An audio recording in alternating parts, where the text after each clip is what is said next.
kebijakan social distancing ini, yang kemudian harapannya orang itu bagaimana menghindari dari kerumunan, satu sisi ada sektor publik yang tidak bisa kita hindari, karena ini menyangkut hajat hidup orang banyak, yaitu pasar salah satunya. Ini tidak mungkin di situ tertutup. Nah, bagaimana ini gugus ini sampai sekarang saya belum melihat ada tindakan semacam, misalnya di pasar khususnya Kota Baru itu tidak ada penyediaan tempat untuk mencuci tangan ya. Paling tidak itu ada 3 titik harusnya itu, pintu masuk, pintu tengah, dan pintu keluar. Karena adalah rawan ketika orang itu kontak fisik di sana. Nah, harapannya nanti ini kepada unsur pimpinan gugus tugas untuk bisa memikirkan yang sektor-sektor publik ini, agar kemudian preventif tadi kesadaran muncul di sana ketika ada fasilitas atau sarana yang tidak. Saya kira ini mungkin dari teman-teman bisa menambahkan. Oke, kita persilakan untuk Dr. Erwin untuk menjawab pertanyaan ini. Karena silakan Dr. Erwin.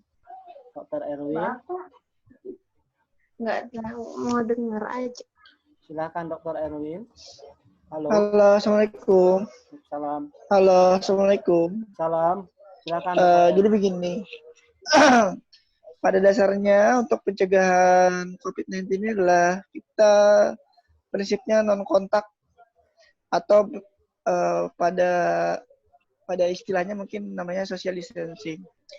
Nah, pada social distancing pada prinsipnya kita menjaga jarak satu dengan yang lainnya.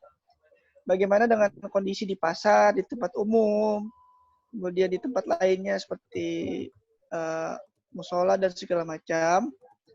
Jadi gini, pada dasarnya virus ini sifatnya mengenai orang dengan orang lain yang berkontak secara langsung, baik itu bersalaman, kemudian percikan dari dahak atau lainnya lah. Nah, intinya kan social distancing nih. Di social distancing artinya jaga jarak. Nah, jaga jarak yang amannya itu adalah sekitar 1-2 meter. Bagaimana kita caranya kembali lagi di tempat-tempat umum, misalnya berjualan, beli pulsa, dan segala macam. Intinya tadi jaga jarak agar kita terhindar dengan kontak. Artinya kalau bisa tidak kontak secara langsung. Nah, belajar dari negara-negara maju, misalnya di Korea, kemudian di Cina, mereka sangat menerapkan yang namanya social distancing. Karena apa? Karena social distancing ini adalah salah satu memutus rantai penularan. Karena kalau kita tidak menerapkan social distancing, otomatis tidak salah satu dari kita mungkin saja terkena COVID-19. Mungkin itu penjelasannya. Bagaimana pencegahan lainnya, misalnya ada fasilitas cuci tangan dan segala macam. Kembali lagi, prinsipnya adalah non kontak atau tidak kontak. Nah, apabila kita sudah terlanjur kontak, kemudian ini segala macam, intinya kita harus membersihkan diri atau menjaga higienitas kita dengan cara melakukan cuci tangan sebelum dan sesudah melakukan aktivitas yang bersifat kontak, atau dengan cara itu di APD, alat pelindung diri. Misalnya di pasar kita bekali masyarakat umum ataupun penjual dengan cara memakai masker pada saat keluar, atau menggunakan sarung tangan atau plastik pada saat bertransaksi. Mungkin itu yang bisa saya sampaikan secara aspek medis. Mungkin kalau secara luasnya mungkin nanti yang pihak lain bisa menambahkan. Oke, itu ya penjelasan sementara ya, karena ini selanjutnya kita minta kepada Bang Roni untuk bertanya, nanti diiringi oleh Pak Alfidri Supianur, mantan Ketua Dewan Pimpinan Dewan 2 periode DPRD Kota Baru. Silakan Pak Roni untuk menyampaikan pertanyaannya. Terima kasih. Assalamualaikum warahmatullahi wabarakatuh. Saya juga meminta kepada Bang Roni karena kemarin menghadiri rapat di di Kota Baru. Saya kira ada hal yang perlu disampaikan juga adalah kondisi di sana seperti apa, keputusan-keputusannya. Saya kira juga Pak Roni juga mencatat ya, biar Pak Maniani juga mendengar gitu. Terima kasih. Terima kasih, moderator. Ini IRC-nya versi Forum Kota Baru luar biasa. Mudah-mudahan ada next-nya ya. Ya, pasti. Insya Allah.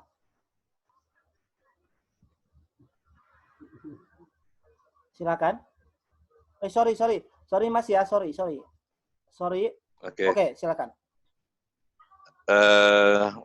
Selamat malam Pak Wakil Bupati juga yang masih konsen di forum Zoom kita. Ada beberapa hal memang kalau yang kaitannya dengan pertemuan kemarin rapat koordinasi tim gugus tugas di Kota Baru. Pertama memang kita menyayangkan tidak dihadiri oleh ketua tim, tetapi yang hadir cuma sekretaris dan wakil ketua tim. Sehingga kita menilai itu belum maksimal apa yang menjadi langkah-langkah di tengah kedaruratan.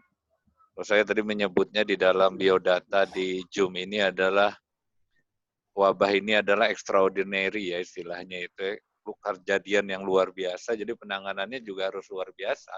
Tidak bisa seada-adanya, tidak hanya bisa, oh kita sudah siapkan dana 10M, 20M, 30M, tapi actionnya, pengawasannya, terus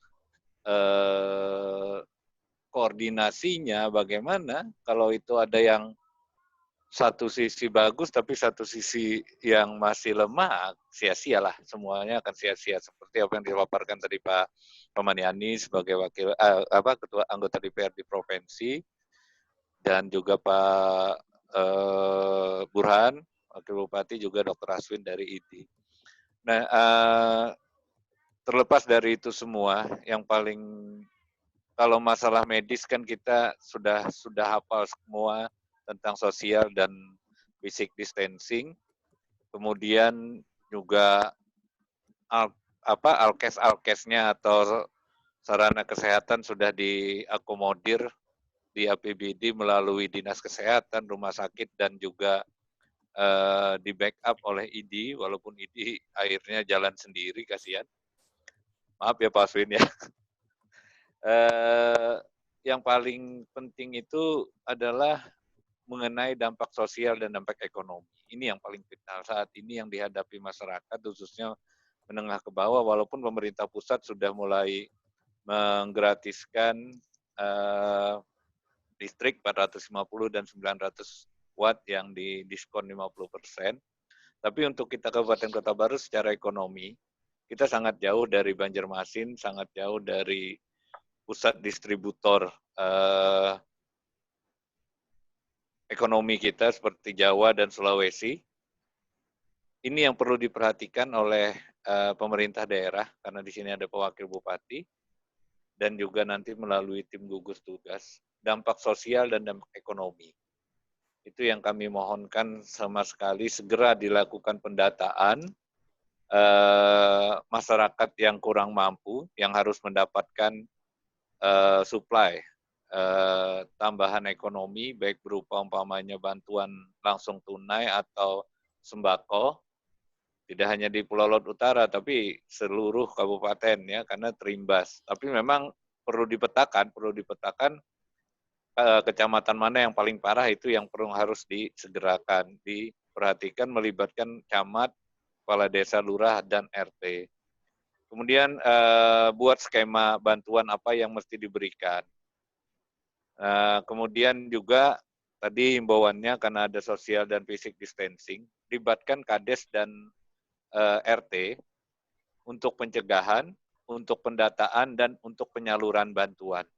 Itu yang paling penting saat ini, harus segera kita ambil langkahnya. Di sela-sela kita khawatir, kita berproteksi diri untuk social distancing, asal jangan sampai terkena. Yang paling penting adalah sangat-sangat saya perhatikan itu adalah masalah dampak sosial dan dampak ekonomi. Nah, mungkin itu nanti ke Pak Wakil Bupati bagaimana kebijakan pemerintah daerah. Saya dengar kemarin pada saat kita rapat tim koordinasi sudah ada di belanjakan duit 3,5 miliar untuk sembako. Buat siapa? Kapan pembagiannya? Bagaimana distribusinya? Itu mesti diatur betul-betul, jangan sampai itu salah sasaran nantinya. Nah, kemudian kemarin juga ada pernyataan dari Ketua DPRD bahwa siap menggelontorkan dana tambahan. Nah, itu segera ditindaklanjuti, disisipkan dananya dan diperencanakan untuk apa gitu loh. Nah, mungkin itu saja dulu dari kami. Mudah-mudahan ada next-nya forum Zoom kita ini, karena ini luar biasa dan ini patut diapresiasi oleh semuanya. Terima kasih. Semoga kita selalu sehat semua dilindungi dalam bekerja, dalam mengabdi, dalam bergerak untuk penanggulangan, pencegahan dan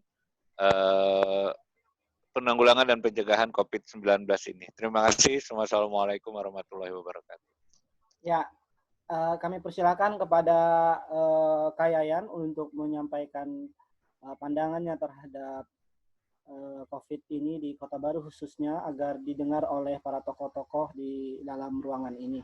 Kami persilakan Kak Yayan sebagai tokoh masyarakat untuk menyampaikan. Assalamualaikum warahmatullahi wabarakatuh. Oke, waalaikumsalam. Assalamualaikum warahmatullahi wabarakatuh. Waalaikumsalam. Yang kami hormati Pak Wakil Bupati, Pak Helmi, anggota DPRD Provinsi, Pak Aswin, ID Kota Baru, kawan-kawan tokoh masyarakat, terima kasih atas waktu yang diberikan kepada kami. Yang pertama kita sudah sama-sama mendengar beberapa penjelasan dari tokoh-tokoh kita mengenai COVID ini. Saya rasa sudah sangat jelas sekali bagaimana penyebarannya sudah disampaikan, kemudian pemantauannya, rencana pencegahannya bagaimana,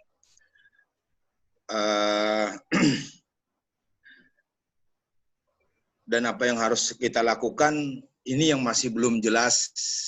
Kita mendengarnya baik dari pihak terkait. Yang kita baru melihat, yang pertama-tama melakukan adalah kita sangat berterima kasih TNI Polri yang sudah dengan sigap melakukan tugasnya dengan baik atas perintah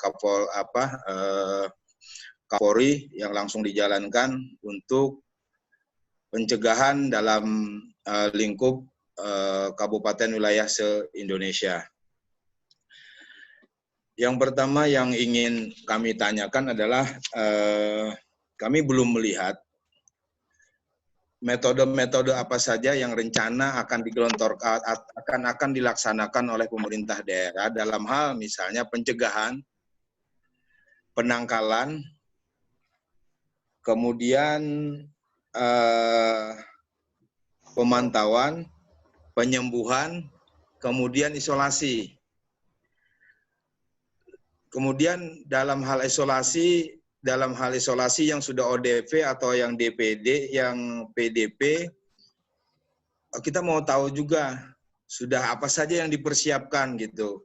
Karena kalau kita melihat tidak ada persiapannya dari pemerintah, bagaimanapun juga kita menghalau masyarakat kita, memberitahu masyarakat kita, kalau tidak ada persiapan-persiapan dari pemerintah sendiri, saya pikir kita akan selalu berbicara di permukaan-permukaan saja.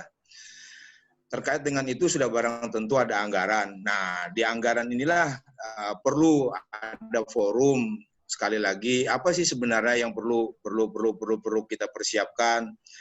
Sudah sangat jelas di kemarin-kemarin kami juga ingin menyampaikan lewat Facebook bahwa hati-hati, kita Kota Baru siapkan loh pencegahannya bagaimana, terjadi begini bagaimana, andai kata terjadi lockdown juga yang hari ini walaupun tidak lockdown tapi penyekatan wilayah namanya, kalau tidak pembatasan wilayah.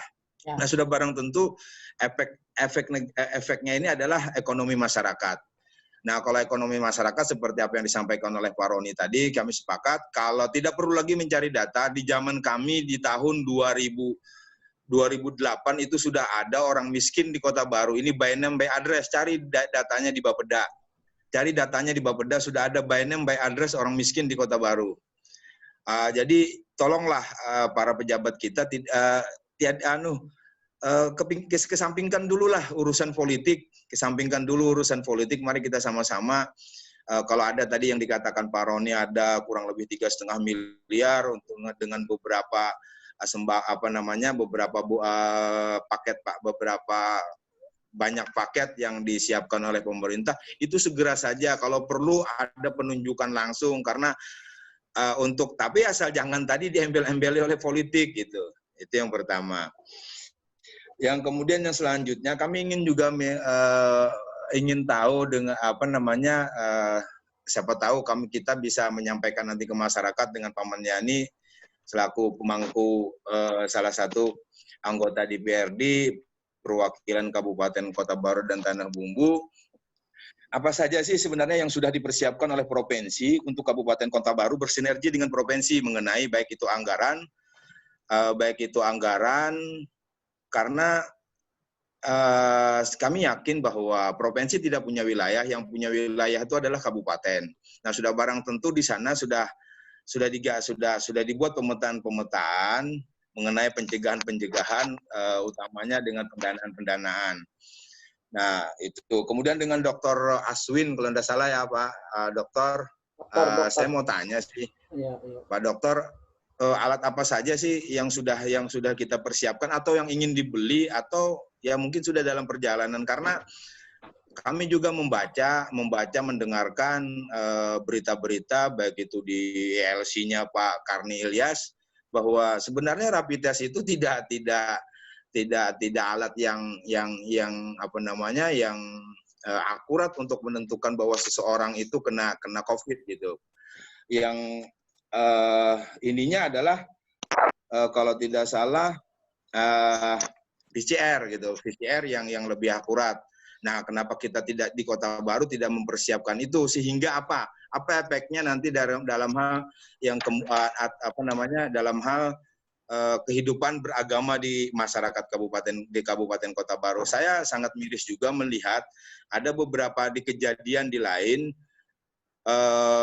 baru terindikasi COVID sudah ketika sampai ajalnya. Ajal itu tidak bisa ada yang diundurkan, tidak bisa dimajukan, tidak bisa diundurkan. Sudah barang tentu kita meyakini bahwa yang namanya kematian itu pasti. Tapi ketika kematian itu menyangkut dengan penyakit ini baru terindikasi, itu sudah dimakamkan, sudah diperlakukan standar WHO. Standar WHO seperti misalnya tidak dimandii, tidak dikafani, ya kan, tidak disolatkan, tidak dikubur dengan ini, dilarang orang berkumpul. Nah, yang kita miris adalah ketika andai kata keluarga kita yang kena ini, padahal ya memang sudah ujur, mungkin ada batuk-batuk, baru terindikasi. Nah, inilah yang saya maksud, sudah tidak dipersiapkan bahwa peralatan oleh pemerintah daerah, mungkin lewat Ikatan Dokter Indonesia Kota Baru menyampaikan ini loh peralatan yang harus kita beli sehingga nantinya kalau cuma kita terindikasi ini kita sudah pasti loh. Kalau menurut para ahli yang saya dengar di televisi, malah kalau misalnya VCR itu malah 1,5 jam sudah keluar hasil gitu kan, tidak sampai beberapa waktu lamanya sudah bisa kita, dan itu beberapa ratus sampel bisa dipakai sekaligus gitu. Nah, ini mungkin yang ingin kami sampaikan juga, karena kami di sini alhamdulillah cuma Pak Wakil Bupati aja perwakilan pemerintah daerah bagaimana mensikapi ini.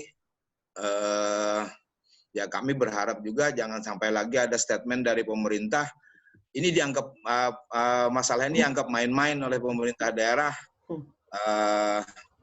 karena itu yang sangat miris sekali kita kalau kita saya juga ingin menyampaikan di sini bahwa menurut saya, andai kata kita takutnya sama Tuhan, yakin kita bala tidak akan turun, malah rahmat. Nah, karena kita ini tidak banyak bersyukur, ya alhamdulillah kita terima aja nih bala yang turun.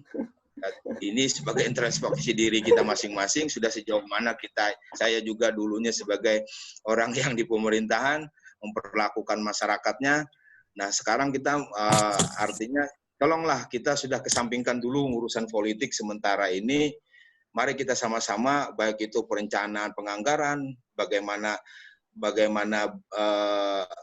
ini dirasakan oleh yang ODP ataupun yang terkena yang terindikasi, maupun masyarakat kecil yang merasakan akibat daripada adanya pembatasan wilayah ini. Ini mohon maaf kalau ada kata-kata yang salah, tapi paling tidak saya berterima kasih dengan kawan-kawan di sini yang sudah membuka forum ini, kemudian dengan TNI Polri yang sudah dari awal mulai diumumkan kejadian sudah sigap menyikapi permasalahan ini. Yang kami sangat sayangkan adalah pemerintah daerah terkesan lambat sekali menangani pemerintahan daerah kita terkesan lambat sekali menangani masalah ini di Kabupaten Kota Baru. Makasih, mohon maaf kalau ada yang salah. Wabillahi taufiq wal hidayah. Wassalamualaikum warahmatullahi wabarakatuh. Assalamualaikum warahmatullahi wabarakatuh. Baik, ini sudah panjang lebar apa yang kita bicarakan itu sebenarnya seharusnya sudah dilaksanakan di daerah kita gitu kan. Memang banyak yang berasumsi atau membuat pernyataan daerah kita terlalu lamban untuk merespon COVID ini. Sampai-sampai IDI pun juga membuka donasi. Kalau udah IDI membuka donasi itu berarti tanda tanyanya besar. Apa sebenarnya yang terjadi di Kota Baru itu kan? Kalau IDI itu minta-minta gitu dalam bahasa kasarnya kan. Berarti ada hal yang memang lambat gitu. Nah, ini mungkin perlu direspon oleh pemerintah. Di session ini memang kita tidak cukup waktunya untuk membahas ini. Sementara di Kalimantan sudah jam 11:30 kalau tidak salah. Di Jakarta masih jam 9:30. Saya lihat juga Ustadz sudah mulai lelah menunggu. Kiai sudah juga, kalau yang suka ngerokok insya Allah masih kuat. Nah, tapi ini kan waktu sudah hampir habis. Tapi perlu dijawablah pertanyaan yang tadi. Saya minta juga satu kali lagi. Karena ini perwakilan yang paling mendasar di desa, saya kira mengerti betul kondisi desa, yang saya kira dia TKS PT ya. Ini ya nama Pak Hairusani nih. Kalau tidak salah perwakilan dari mana Pak Hairusani? Boleh deh bertanya sedikit aja Pak Hairusani ya. Nanti yang menjawab ada Profesor 1, terus ada Pak Maniani yang menjawab, terus nanti ada Kiai juga akan menjawab, dan Dr. Erwin. Nah, setelah itu kita closing statement ya. Teman-teman, nanti ada session 2 lagi insya Allah. Mudah-mudahan Pak Maniani bersedia lagi untuk hadir di acara ini. Ini adalah salah satu acara kita yang murah meriah tanpa harus fisik bertemu dan tanpa harus ada ruang dan waktu kita ada ruang yang besar kita butuhkan. Cukup dunia maya ini yang kita bukan kita bisa bertatap muka untuk berdiskusi hal-hal yang sangat signifikan. Sayangnya pemerintah daerah tidak ikut andil untuk hal ini karena kita sudah meminta waktu. Kita informasikan juga kepada Pak Maniani. Sebenarnya kami sudah menghubungi 3 hari yang lalu untuk pemerintah daerah. Tapi ending ceritanya adalah kurang sehat kata beliau. Jadi mudah-mudahan kurang sehat itu benar-benar dan mudah-mudahan cepat sembuh gitu Pak. Ya. Kita silakan ke Hairusani, singkat ya, padat dan jelas. Ada sehatnya, kada kena corona lah. Mudah-mudahan. Nanti ketawa Pak Maniani disambat. Oke, silakan. Ya. Assalamualaikum warahmatullahi wabarakatuh. Assalamualaikum warahmatullahi wabarakatuh. Ya, lanjut. Waalaikumsalam. Waalaikumsalam. Silakan, lanjut. Ya, mungkin yang ulun hormati kawan-kawan yang terkumpul di forum Kota Baru. Mungkin ulun bukan sekedar bertanya, tapi sekedar menambahkan apa yang disampaikan oleh Kang Yayan mengenai data yang dipermasalahkan kalau kita memang benar-benar akan mengadakan isolasi daerah atau isolasi wilayah. Karena di Kota Baru, di Dinas Sosial, itu data penyandang masalah kemiskinan itu sudah jelas ada. Ada data yang lengkap, by name, by address. Itu yang akan menjadi acuan kita. Kalau toh nantinya kita akan melakukan lockdown. Nah, mengenai bantuan ke masyarakat, yang harus kita lakukan adalah masyarakat yang perlu dapat bantuan itu adalah yang memang mereka sudah masuk ke dalam basis data terpadu. Itulah acuan yang akan kita lakukan ke depan, kalau mudah-mudahan ini jangan sampai terjadi di daerah kita. Yang kedua, mengenai pintu-pintu masuk yang ada di daerah kita. Sampai hari ini pelabuhan kami di Kecamatan Pelumpang Selatan itu adalah pintu masuk ke Kabupaten Kota Baru. Terutama para petambak-petambak yang dari Sulawesi biasanya masuk melalui pintu pelabuhan yang ada di Kecamatan Pelumpang Selatan. Nah, itu yang perlu kita awasi. Mudah-mudahan ke depan ada alat juga yang bisa kita perbantukan ke Puskesmas Desa Pantai untuk mendeteksi secara dini apakah mereka yang masuk ke kecamatan kita itu benar-benar orang-orang yang benar-benar sehat dan tidak terpapar oleh COVID-19 ini. Mungkin itu aja sekedar tambahan dari Yun. Oke, terima kasih. Terima kasih Pak Khairusani. Terima kasih. Kami persilakan kepada Profesor Budi Suryadi untuk menjawab hal-hal yang penting disampaikan tadi, sekaligus nanti diiringi oleh Pak Maniani, nanti kemudian Dr. Aswin, dan Kiai. Kami persilakan, Prof. 5 menit ya, Prof. Oke, siap. Assalamualaikum warahmatullahi wabarakatuh. Terima kasih atas waktu dan kesempatannya. Yang saya hormati para channel speaker, terutama Ayahanda Kiai Haji Mukhtar, karena beliau seangkatan dengan bapak saya di Kota Baru, jadi seperti Ayahanda yang kedua lah. Nah, saya mungkin mau mempertegas seperti ini. Pertama, saya menyebut jarak sosial itu adalah pembatasan sosial skala kecil. Jadi antar satu orang dengan orang lainnya. Nah, sekarang pembatasan sosial skala besar itu ternyata berkaitan dengan tempat. Nah, kita sudah cukup sukses pada tempat sekolah. Kemudian masjid juga masih proses, walaupun beberapa masjid kita sukses, pembatasan sosialnya. Nah, tapi untuk pasar atau toko, sepertinya kita belum sepakat soal itu. Walaupun saya tetap mengusulkan, kalau mengatur pasar atau toko dengan tidak menutup, tidak akan berpengaruh dengan ekonomi.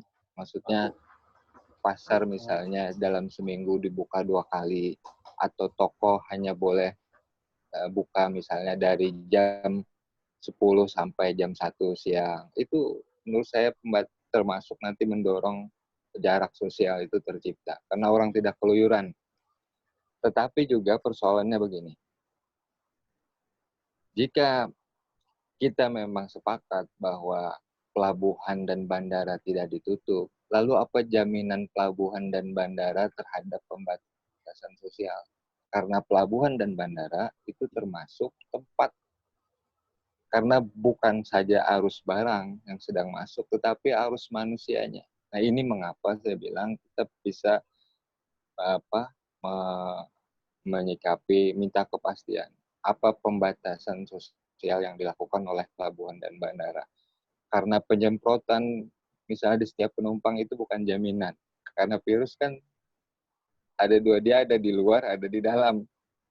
Nah, ketika mereka menerapkan karantina, misalnya karantina, kemudian pemerintah daerah memberi makan mereka 14 hari, itu bukti bahwa pelabuhan dan bandara sudah melaksanakan pembatasan sosial.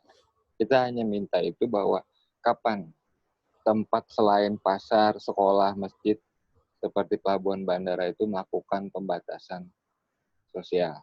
Oke. Nah, kemudian izin saya menjawab lebih cepat. Misalnya dari saudara Ibnu, mohon saya jawabkan, kapan misalnya virus virus landai atau kapan wabah itu selesai. Saya pernah ditanya, katanya begini, pertanyaannya, kapan Pak virus itu habis? Saya bilang, bilanya kita pindah ke bulan semuaan, virus itu akan terhenti. Bila kita pindah ke bulan, oke itu apa? Ya, karena dia meloncat dari satu orang ke orang lain. Nah, jadi bila kita ke bulanan, sudah hampir virus dah. Nah, memang dari modeling sosial eksponensial yang kita buat dari bersama teman-teman, salah satunya kita memang akan menghadapi virus lamanya 3 bulan. Wabahnya tetapi itu jika kita melakukan jarak sosial, kemudian pembatasan sosial secara terjadwal. Tetapi jika tidak ada intervensi dua itu, kita akan menghadapi dalam 6 bulan. Jadi sampai Juni dan mungkin nanti juga sampai Juli. Nah, kalau juga dipertanyakan kapan misalnya kita bebas dari COVID, itu jika seperti kasus Korea. Dari mereka kasus 900 tiba-tiba turun jadi 46. Jadi memang ada penurunan yang signifikan. Sampai itu tidak ada lagi penderita. Nah, saya juga misalnya mengingatkan, kita misalnya banyak ada perbedaan misalnya orang, jika desa itu tidak ODP, apakah mesti melakukan pembatasan sosial atau jarak sosial? Iya, karena satu, kita tidak melakukan rapid test secara massal. Desa itu kan juga belum di rapid test. Dan kita tidak tahu zombie itu ada di mana. Si penular itu ada di mana. Yang kedua, desa itu memang harus mencek apakah mereka melakukan keluar masuk orang. Dengan orang itu ada riwayat pertemuan di mana. Di kluster goa atau di kluster umroh. Nah, dan terakhir saya juga mengingatkan, kita sebenarnya Kalsel cukup banyak kecolongan. Colongannya begini. Kalteng mengembangkan mendeteksi yang positif dari kluster jamaah. Ketika Arab Saudi menutup, ada sekitar 300 orang yang ke sana. Pulang, mereka mengembangkan, karena dari 300 orang itu ada 3 orang Palangkaraya. Nah, sekarang mereka mengembangkan dari itu, sehingga mereka yang positif lebih terkendali dibandingkan kita Kalsel. Karena Kalsel tidak mengejar kluster yang jamaah itu. Dan itu lebih banyak berada di Tanjung. Kluster jamaah itu. Nah, mengapa sekarang Tanjung menjadi akhirnya zona merah? Ada 3 tempat. Nah, yang di Banjarmasin jadi zona merah. Yang pertama kena positif kan justru yang dari kluster jamaah. Nah, mengapa saya bilang? Karena ini sudah jadi endemi. Jadi ternyata wabah itu tidak mengenal wilayah, tidak mengenal tempat. Kalau ini Kota Baru, ini kada mau lalu Kota Baru. Kita kalau sungai aja semuaan, tidak mengenal tempat. Dia akan masuk dan selalu ada. Dan kita tidak, pemerintah tidak ada memberi jaminan kuat siapa yang terinfeksi. Kenapa? Karena kita tidak melakukan rapid test. Seperti Dr. Aswin bilang, hanya 40 misalnya alat rapid test yang dideteksi untuk hanya gejala yang berat. Yang tidak bergejala, padahal berpotensi virus itu berkembang. Nah, ini yang mengapa saya bilang kita ini menghadapi zombie di luar, berkeliaran. Nah, mengapa juga kita harus ketat, terjadwal, terprogram soal-soal jarak sosial, pembatasan sosial. Karena bila itu tidak terjadwal, didukung oleh pemerintah kabupaten, kira-kira Kota Baru itu habis semua. Kurangnya habis semua. Nah, saya bersyukur punya kesempatan memberikan banyak penyadaran lebih cepat dibandingkan ke daerah lain, karena saya punya keterikatan kedua orang tua berasal dari sana, dan mengapa kita memang harus betul-betul sadar bahwa ini bukan wabah influenza. Jadi ini memang luar biasa. Bila kita kada pindah ke bulan, kada menyasar kita. Jadi mungkin itu yang bisa saya sampaikan. Demikian. Wassalamualaikum warahmatullahi wabarakatuh.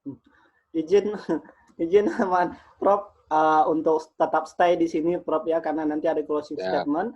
Nanti Paman Yani bicara, ini waktu 2 menit lagi akan mati lagi. Paman Yani gimana, kita matikan dulu atau lanjut dulu? Biar matikan dulu ya. Mati. Nah, kita matikan dulu biar panjang. Oke. Saya matikan dulu ya biar panjang. Semuanya masuk lagi. Oke.